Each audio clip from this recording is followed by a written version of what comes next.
ഈശോയ്ക്ക് ഏറ്റവും പ്രിയപ്പെട്ടവരെ, ഞങ്ങളുടെ ബാച്ചിൽ ഏകദേശം 15ഓളം ബ്രദേഴ്സുണ്ട്. അപ്പോൾ ഞങ്ങൾ എല്ലാ ബുധനാഴ്ചകളിലും ഞങ്ങളിങ്ങനെ ബാച്ച് ഒരുമിച്ച് കൂടി ഞങ്ങൾ പ്രാർത്ഥിക്കാറുണ്ട്. അപ്പോൾ ഈ പ്രാർത്ഥന എല്ലാം കഴിഞ്ഞിട്ട് ഏകദേശം ഒരു 10 മിനിറ്റോളം നമ്മുടെ ആശയങ്ങൾ നമുക്ക് ബാച്ചിൽ പങ്കുവെക്കാനുള്ള അവസരമുണ്ട്. അപ്പോൾ ഒരു ദിവസം എൻ്റെ സഹോദരന്മാരോട് ഞാൻ പറഞ്ഞു, എനിക്കൊരു കാര്യം പറയാനുണ്ട്. അപ്പോൾ സഹോദരന്മാർ പറഞ്ഞു, ഓക്കെ പറഞ്ഞു, കാരണം വല്ലപ്പോഴും മാത്രമേ ഞാൻ വാ തുറക്കാറുള്ളൂ എന്നാണ് എല്ലാവരും പറയുന്നത്, പറഞ്ഞോളാൻ പറഞ്ഞു. അപ്പോൾ ഞാൻ പറഞ്ഞു, നിങ്ങളാരും ടെൻഷൻ ആവരുത്. അപ്പോൾ അടുത്തിരുന്ന സഹോദരൻ പറഞ്ഞു, ഇല്ല, നീ ധൈര്യമായിട്ട് കാര്യം പറഞ്ഞു, ഞങ്ങളാരും ടെൻഷൻ അടിക്കാൻ പോകുന്നില്ല. ഞാൻ വീണ്ടും പറഞ്ഞു, ആരും ആകുലപ്പെടരുത്. അപ്പം അടുത്തിരുന്ന സഹോദരൻ പറഞ്ഞു, ഇല്ലടാ, ആരും ടെൻഷൻ ആവില്ല, നീ ധൈര്യമായിട്ട് കാര്യം പറഞ്ഞു. അപ്പം ഞാൻ പറഞ്ഞു, എനിക്ക് പറയാനുള്ള കാര്യം ഇതുതന്നെയാണ്, ആരും ടെൻഷൻ അടിക്കരുത്, ആരും ആകുലപ്പെടരുത്. നമ്മൾ എന്ത് ചെയ്യുമ്പോഴും അത് വളരെ എൻജോയ് ചെയ്ത് ആസ്വദിച്ച് ചെയ്യാനായിട്ട് പഠിക്കണം. അതായിരുന്നു എൻ്റെ ആശയം. അപ്പോൾ ഇതെല്ലാം പറഞ്ഞ് ഭയങ്കര വിപ്ലവകരമായ കാര്യങ്ങളെല്ലാം പറഞ്ഞ് പുറത്തു വന്ന സമയത്ത് തല നരച്ച ഒരു സീനിയർ ആയിട്ടുള്ള ഒരു സഹോദരൻ പറഞ്ഞു, അദ്ദേഹം പറഞ്ഞു, എടാ, ഇത് എത്രമാത്രം പ്രാക്ടിക്കലാണെന്ന് എനിക്കറിയത്തില്ല. എൻ്റെ ഒരു ലൈഫ് എക്സ്പീരിയൻസ് വെച്ച് ടെൻഷൻ അടിക്കാതെ അല്ലെങ്കിൽ ആകുലപ്പെടാതെ നമുക്ക് ജീവിക്കാനായിട്ട് പറ്റും എന്നുള്ളത് എത്രമാത്രം പോസിബിളാണെന്നുള്ള കാര്യം എനിക്കറിയില്ല എന്ന് അദ്ദേഹം എന്നോട് പറഞ്ഞു. അപ്പോൾ ഞാൻ പറഞ്ഞു, ബ്രദർ എന്നെ നോക്കിക്കോ, ഞാൻ കാണിച്ചു തരാം എങ്ങനെ ആകുലപ്പെടാതെ ജീവിക്കാമെന്ന്. അങ്ങനെ ഒരു ക്രിസ്തുമസിൻ്റെ രാത്രി, 24-ാം തീയതി വൈകുന്നേരം ഞങ്ങളുടെ ബാച്ചായിരുന്നു അന്ന് ഡെക്കറേഷൻ. അപ്പോൾ ഞങ്ങൾ പള്ളിയിൽ ഇങ്ങനെ മാല ബൾബുകൾ ഇങ്ങനെ അലങ്കരിച്ചിട്ടുണ്ട്. മാല ബൾബ് ഇട്ടു.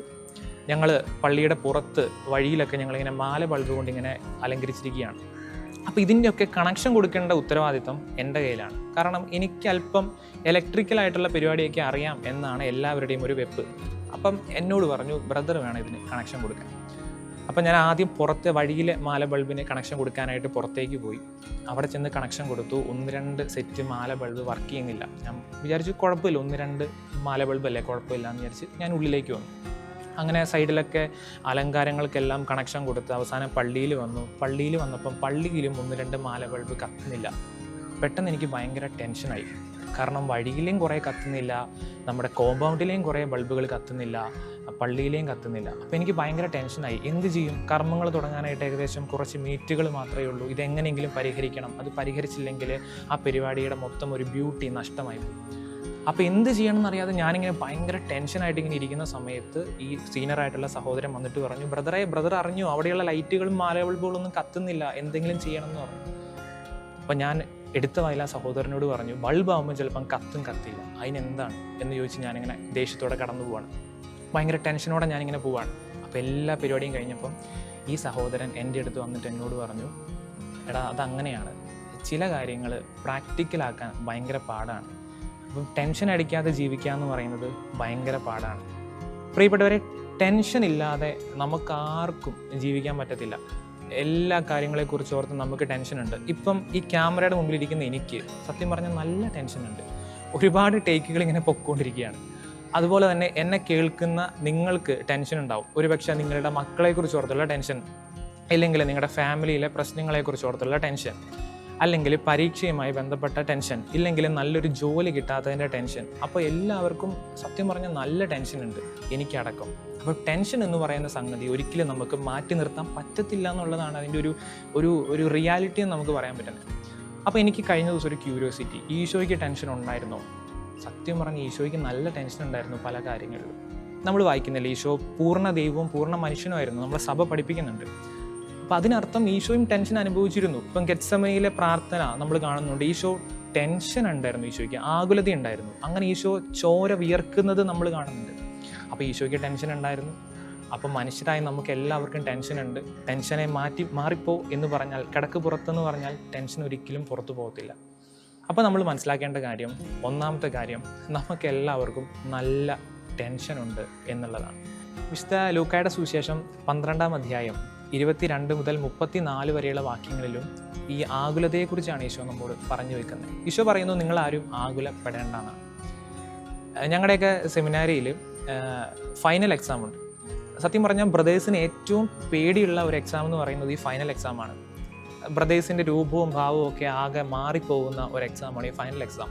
കാരണം വേറെ ഒന്നിലും ശ്രദ്ധിക്കാനുള്ള സമയമില്ല, ഫുൾ പഠനം മാത്രമാണ്. അപ്പോൾ ഇങ്ങനെ പഠിച്ച് ബ്രദേഴ്സിൻ്റെ താടിയും മുടിയൊക്കെ നീണ്ട് മെലിഞ്ഞുണങ്ങി പല വികൃത രൂപങ്ങളായിട്ട് മാറുന്ന ഒരു സമയമാണ് ശരിക്കും ഈ ഫൈനൽ എക്സാം. ഇപ്പോൾ പലരും എന്നോട് ചോദിക്കാറുണ്ടായിരുന്നു, എടാ എക്സാം കഴിയുമ്പം നീ ജീവനോടെ ഉണ്ടാവുമോ? കാരണം അത്രമാത്രം ഞാൻ മെലിഞ്ഞു പോയിട്ടുണ്ടായിരുന്നു. അപ്പം ഇങ്ങനെ ഈ ഫൈനൽ എക്സാമിന് ഇത്രമാത്രം ടെൻഷൻ അടിച്ച് നടക്കുന്ന സമയത്ത് എൻ്റെ ഏക ആശ്വാസം എന്ന് പറയുന്നത് വീട്ടിലേക്ക് വിളിക്കുക എന്നുള്ളതാണ്. വീട്ടിൽ വിളിക്കുക, അമ്മേനോട് സംസാരിക്കുക എന്നുള്ളതാണ്. അപ്പം ഒരു ദിവസം ഞാൻ എൻ്റെ വീട്ടിലേക്ക് വിളിച്ചിട്ട് അമ്മയോട് പറഞ്ഞു, അമ്മ ഭയങ്കര ടെൻഷനാണ്, എന്ത് ചെയ്യണമെന്ന് അറിയത്തില്ല, എന്തെങ്കിലുമൊക്കെ ചെയ്യണം. അപ്പോൾ അമ്മ പറഞ്ഞു, നീ എന്തിനാണ് ഇങ്ങനെ ടെൻഷൻ അടിക്കുന്നത്? അപ്പോൾ ഞാൻ പറഞ്ഞു, അമ്മയ്ക്കത് പറയാം, കാരണം അവിടെ ഇരുന്ന് അങ്ങനെ പറഞ്ഞാൽ മതി, ടെൻഷൻ അടിക്കുന്നത് ഞാനാണ്. അമ്മ പറഞ്ഞു, നിൻ്റെ കഴിവ് കൊണ്ടൊന്നുമല്ല നീ ഇവിടം വരെ എത്തിയത്. ബെസ്റ്റ് അമ്മ, സ്വന്തം മകന് കഴിവില്ലാന്ന് മുഖത്ത് നോക്കി പറയുന്ന ഒരമ്മ. അപ്പം അമ്മ എന്നോട് പിന്നെയും പറഞ്ഞു, എടാ നിൻ്റെ കഴിവ് കൊണ്ടല്ല, മറിച്ച് ദൈവത്തിന് നിന്നെ കൊണ്ട് ആവശ്യമുള്ളത് കൊണ്ടാണ്, ദൈവം നിന്നെ അച്ഛനായി കാണാനായിട്ട് ആഗ്രഹിക്കുന്നത് കൊണ്ടാണ് നീ ഇവിടം വരെ എത്തിയത്. നീ പൂർണ്ണമായിട്ടും ദൈവത്തിന് കൊടുക്കുക, ബാക്കിയുള്ള കാര്യങ്ങളൊക്കെ ദൈവം നോക്കിക്കോളും. നീ പൂർണ്ണമായിട്ടും ദൈവത്തിന് കൊടുക്കുക, ബാക്കിയുള്ള കാര്യങ്ങളൊക്കെ ദൈവം നോക്കിക്കോളും. പ്രിയപ്പെട്ടവർ, ഇന്നത്തെ ഈ വചനഭാഗം വിശുദ്ധ ലൂക്കായുടെ സുവിശേഷം 12-ാം അധ്യായം 22 മുതൽ 34 വരെയുള്ള വാക്യങ്ങളിലും കൃത്യമായിട്ട് ഈശോ പറയുന്ന കാര്യം, എല്ലാം ദൈവത്തിൻ്റെ കൈകളിലേക്ക് വിട്ടുകൊടുക്കുക, ബാക്കിയെല്ലാം അവിടുന്ന് നോക്കിക്കോളും.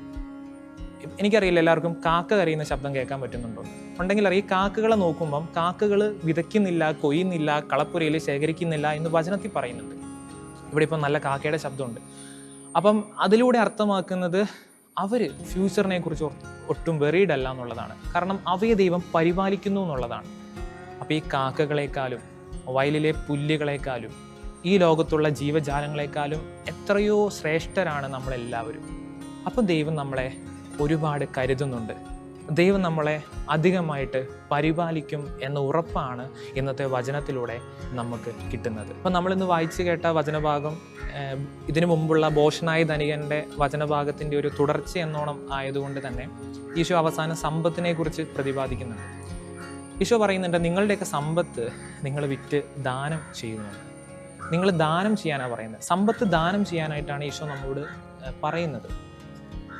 നമ്മൾ ഈ സഹോദരങ്ങൾ തമ്മിൽ നമ്മൾ വഴക്ക് കൂടും, അല്ലെങ്കിൽ സഹോദരിയുമായിട്ട് അല്ലെങ്കിൽ നമ്മുടെ അനിയത്തിയുമായിട്ടൊക്കെ നമ്മളിങ്ങനെ വഴക്ക് കൂടാറുണ്ട്. അപ്പം നമ്മളിങ്ങനെ വഴക്ക് കൂടുന്നതിൻ്റെ കാരണം അവരോടുള്ള ഒരു സ്നേഹ പ്രകടനത്തിൻ്റെ ഭാഗമായിട്ടാണ് നമ്മളിങ്ങനെ വഴക്ക് കൂടുന്നത്. അങ്ങനെ ഒരു പ്രാവശ്യം ഞാൻ എൻ്റെ കസിൻ ചേച്ചിയുമായിട്ട് ഇങ്ങനെ വഴക്ക് കൂടുകയാണ്. അപ്പോൾ ഞാനിങ്ങനെ വഴക്ക് കൂടിയതിൻ്റെ അവസാനം എന്തൊക്കെയോ പറഞ്ഞ് അവസാനം ചേച്ചീനോട് പറഞ്ഞു, നിൻ്റെ പട്ടത്തിന് ഞാൻ വരില്ല എന്ന് പറഞ്ഞു. അപ്പോൾ ഞാൻ പറഞ്ഞു, ഭയങ്കര സന്തോഷമുള്ള കാര്യമാണ്, പട്ടത്തിന് വരണ്ട, അത്രയും ചിലവ് കുറയ്ക്കാമല്ലോ എന്ന് ഞാനിങ്ങനെ പറഞ്ഞു. ചേച്ചി പറഞ്ഞു, നീ സീരിയസ് ആയിട്ട് തന്നെ എടുത്തു, ഞാൻ നിൻ്റെ പട്ടത്തിന് വരില്ല എന്ന് പറഞ്ഞു. എനിക്കറിയാം തമാശയ്ക്ക് പറയുന്നത്. അത് കഴിഞ്ഞ് കുറച്ച് നാൾ കഴിഞ്ഞപ്പം ഞാൻ എൻ്റെ വീട് വരെ ഒന്ന് പോയി. വീട് വരെ ഞാൻ പോയത് എൻ്റെ ഈ ചേച്ചിക്ക് അന്ത്യചുമനം കൊടുക്കാനായിട്ടാണ്. ചേച്ചി പെട്ടെന്ന് മരണപ്പെടുകയാണ്, ഒരു അസുഖം ബാധിച്ച് പെട്ടെന്ന് മരണപ്പെട്ടു. അപ്പം അന്ന് ഞാൻ ആ വീട്ടിൽ ചെന്ന സമയത്ത് ആ ഇടവകയിലെ വികാരിയച്ഛൻ പ്രസംഗം പറഞ്ഞതിൽ ഇങ്ങനൊരു വാക്ക് പറഞ്ഞു, ഈ സഹോദരിയുടെ അക്കൗണ്ടിൽ ഇപ്പോൾ 0 ബാലൻസ് ആണ്, ബാങ്കിലെ അക്കൗണ്ടിൽ 0 ബാലൻസ് ആണ്. അപ്പം ഞാനിങ്ങനെ ആലോചിച്ചു, എന്തുകൊണ്ടാണ് 0 ബാലൻസ്? അപ്പം അച്ഛൻ വീണ്ടും പറഞ്ഞു, കാരണം മറ്റൊന്നുമല്ല, ഈ സഹോദരി തൻ്റെ സമ്പത്ത് മറ്റുള്ളവർക്ക് കൊടുത്ത് അല്ലെങ്കിൽ മറ്റുള്ളവരെ തൻ്റെ സമ്പത്ത് കൊണ്ട് സഹായിക്കുമായിരുന്നു. പ്രിയപ്പെട്ടവർ, ഈശോ നമ്മോട് ഇന്ന് പറയുന്ന ഒറ്റ കാര്യം ഇതാണ്, നിങ്ങൾ മറ്റുള്ളവരെ സഹായിക്കണം. നമുക്ക് ഒരുപാട് സമ്പത്തിൻ്റെ ഒന്നും ആവശ്യമില്ല. സത്യം പറഞ്ഞാൽ നമ്മൾ ഈ ഭൂമിയിൽ നിന്ന് മടങ്ങിപ്പോകുന്ന സമയത്ത് 6 അടി മണ്ണ് അത് മതി എന്നല്ലേ നമ്മൾ പറയുന്നത്. നമ്മൾ ഈ ഭൂമിയിൽ നിന്ന് പോകുന്ന സമയത്ത് നമുക്ക് ഒരുപാടൊന്നും വേണ്ട, നമുക്കൊരു 6 അടി മണ്ണ് മാത്രം മതി, അത് നമുക്ക് ധാരാളമാണ്. നമ്മൾ ഭൂമിയിൽ എത്രമാത്രം നമ്മൾ കരുതി വെച്ചാലും എത്രമാത്രം നമ്മൾ സൂക്ഷിച്ച് വെച്ച് കഴിഞ്ഞാലും അതൊക്കെ ഒന്നെങ്കിൽ ചിതലരിക്കും അല്ലെങ്കിൽ പുഴുവരിക്കും. അപ്പോൾ ഈശോ നമ്മോട് പറയുന്നത്, നമ്മൾ ഭൂമിയിൽ സമ്പത്ത് കരുതി വെക്കേണ്ട കാര്യമില്ല, നമ്മൾ സ്വർഗത്തിൽ സമ്പത്ത് കരുതി വെക്കുക. എനിക്ക് ഉറപ്പാണ് എൻ്റെ ആ ചേച്ചി സ്വർഗത്തിൽ ഒരുപാട് സമ്പത്ത് കരുതി വെച്ചിട്ടാണ് അങ്ങോട്ട് പോയിരിക്കുന്നത്.